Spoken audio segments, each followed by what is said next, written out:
2020-2040 scheme. Sometime after the State of the Nation address of President Ferdinand Bongbong Marcos Jr. in July 2025, and while I was already on sick leave, I heard from Secretary Bunoan for the first time that Engineer Alcantara, Engineer Hernandez, Engineer Mendoza, and Engineer Dumasig were engaged in contracting activities using the licenses of other contractors. Subsequently, Engineer Hernandez confirmed this arrangement through one of the legislative hearings and by other contractors whose license they used.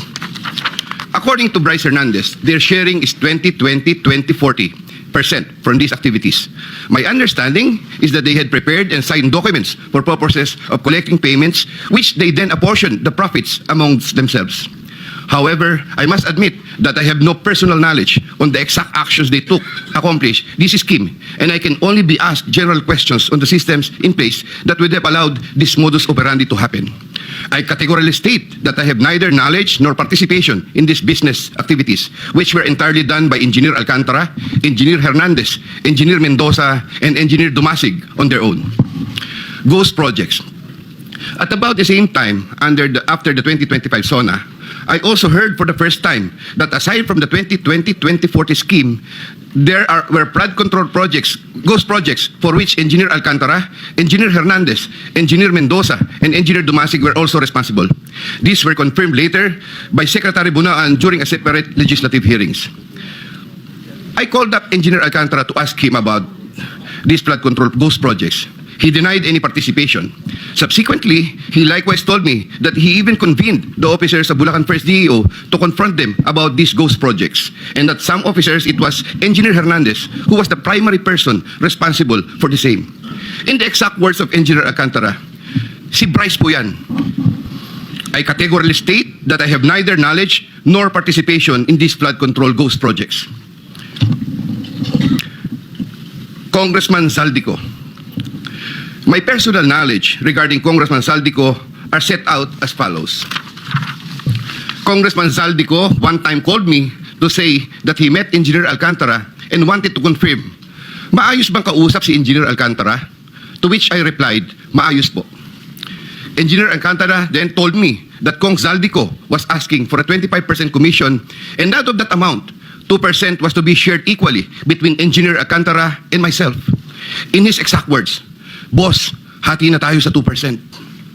Furthermore, Engineer Alcantara would tell me every time that he made deliveries of cash to Congressman Zaldico in compliance with his commitment to Congressman Zaldico. In this affidavit, I shall mention my personal knowledge regarding Senator Chis Escudero as follows. Maynard Ngu and I are close friends and we go years back. He is also a close friend and campaign contributor of Senator Chis Escudero. Maynard Ngu asked me to submit a list of projects. I personally submitted a list of projects to Maynard Ngu, and some of the items therein pertaining to Valenzuela and Marinduque projects were subsequently included in the General Appropriations Act. A copy of the list of Valenzuela and Marinduque projects is here to attach to this affidavit as Annex A. When I gave him the list and in relation to the commitment, I asked him, boss, paano to? Maynard replied, bahala ka na. I asked, boss, okay na ba ang 20%? Maynard said, okay. After inclusion of the projects in Dagaa, I delivered 20% of approximately 800 million or about 160 million to Maynard Ngu, which was meant for Senator Escudero. Finally, I would like to add that deliveries of cash were personally made to me, by me, to Maynard Ngu at his office in Manila. I confirm that Commissioner Lipana requested that he be referred to officers of DPWH Bulacan First DEO. I referred to Engineer Bryce Hernandez. I have no personal knowledge if they were able to secure a project in Bulacan First DEO. Furthermore, and subject to possible referral to an executive session upon the approval of the Honorable Chairman, I attest to the broader systemic issues in DPWH that are widespread. My statements hereunder are based on personal knowledge and direct interactions with the personalities involved with great risk to my safety and that of my family members. I confirm the following. Usec Trigiv Olaybar of DepEd. Usec Trigiv Olaybar used to work for Senator Ramon Bong Revilla and Senator Sani Angara before his appointment as Usec for the Department of Education.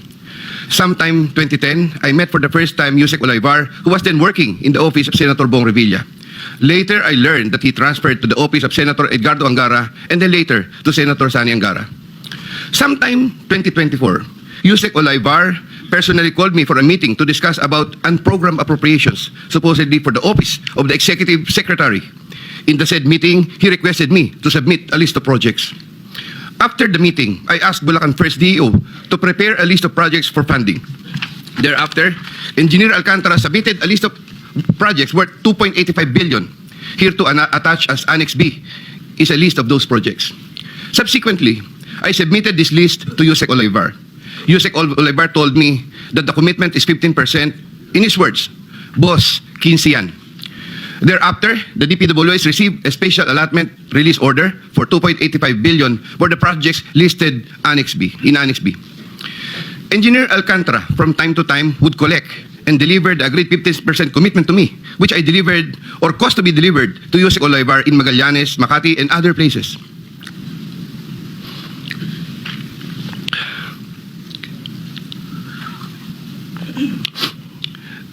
Senator Ramon Bong Revilla. Sometime in the year 2024, Senator Revilla and I met where I gave him a list of projects given to me by Engineer Alcantara. Senator Revilla asked for a commitment, which I suggested. Then he approved at 25% of the total amount of the projects indicated in the list here to attach as Annex C. I relayed the 25% commitment to Engineer Alcantara and told him that Senator Revilla will appreciate additional contributions for his senatorial re-election bid. Engineer Alcantara collected the 25% commitment, or about 125 million, which was turned over to me and then delivered to Senator Revilla in his house in Cavite. Senator Nancy Binay. Sometime in the year 2024, Carlin Villa, a staff of trusted confidant of Senator Binay, called me and asked for a commitment which was set at 15% of the total amount of the projects indicated in the list here to attach as Annex D. I relayed the 15% commitment to Engineer Alcantara. Engineer Alcantara collected 15% commitment, or about 37 million, which was turned over to me and which I then delivered to Senator Binay at a house in Quezon City. Given the complexities of the transactions and personalities involved, I humbly reserve the right to submit a supplementary affidavit if warranted in the premises. I attest to the truth of the foregoing statements based on my personal knowledge and authentic records. In witness or hope, I will be affixing my signature this day of September 2025 here.